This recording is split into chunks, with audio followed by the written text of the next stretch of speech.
glad you could join us on U.S. Bank Business Watch. And in the spring, the Business Courier reported that after 14 years, the local chapter of the American Red Cross was welcoming a new leader.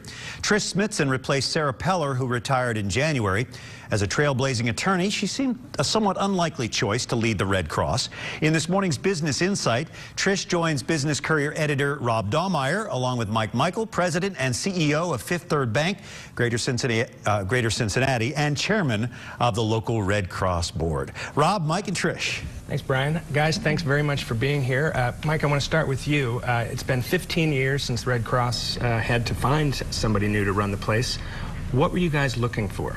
We were looking for leadership. Sarah Peller had been an institution in the community for a long time, Rob, and we were looking for someone who could take the Red Cross to the next level, carry on the good work that Sarah and Steve Dreyfus had done, and really expand on the wonderful work that the Red Cross does and the tremendous partnership that we have with United Way. Now, running a big law firm in town for as long as you did and really being sort of a pioneer as far as being a woman in charge of a law firm doesn't seem like a natural step. Obviously, you've been involved with the Red Cross, but why did you decide that you even were interested in doing this?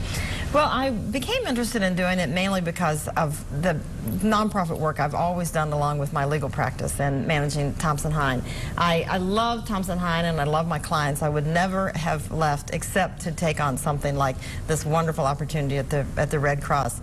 I was on the board of the Red Cross. I'd been on the board just about 6 or 7 months when I was very surprised that Sarah announced her retirement, and I thought about it and I thought this might really be an exciting stage in my life to take on this challenge. But what was the thing that was the most appealing to you when you started to look at it seriously?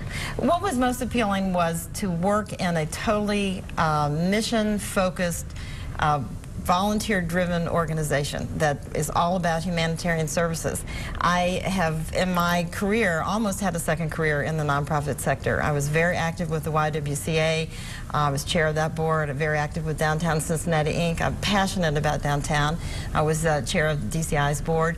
I was on the United Way board, and I just love this community, and I thought this may be a wonderful way to try to give back to a community that has given so much to me and my family. So tell me a little bit about the Red Cross, which when something bad happens, it is all over the news. I mean, Red Cross is like the first thing everybody thinks about. Ooh, when's the Red Cross going to get involved? How's it going to work?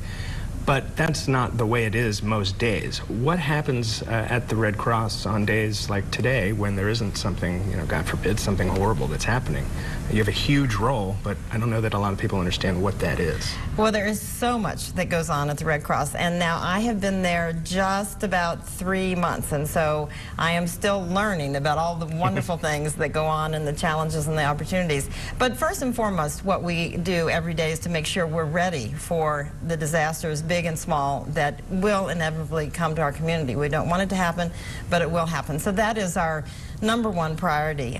Also, part of our mission is service to armed forces, which I don't think a lot of people know about.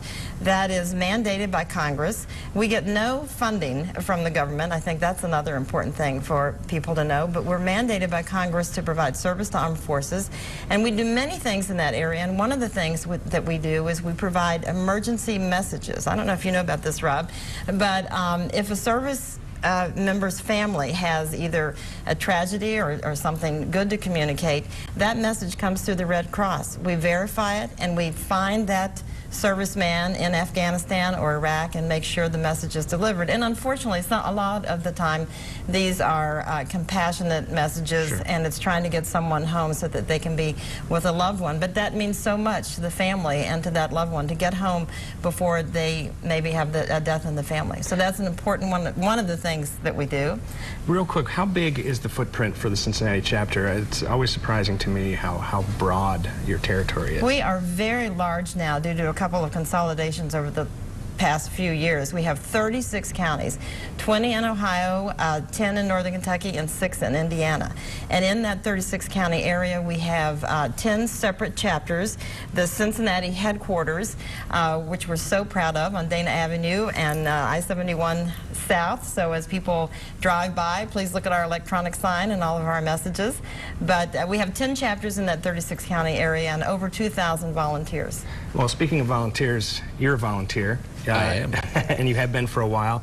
You were also a part of the committee that chose Trish. Why are you involved? What is it about it that really has made you make this big commitment to something that's clearly volunteer? Well, it's a great mission. I was on the board of the Red Cross in the early 90s and chaired the 1995 United Way campaign in Greater Cincinnati, so they hooked me a long time ago. I've been involved ever since. My employer, Fifth Third, advocates and actively encourages us to be involved in the community, and I love it. Great. Well, guys, thanks very much for being here. Appreciate it. Thank you.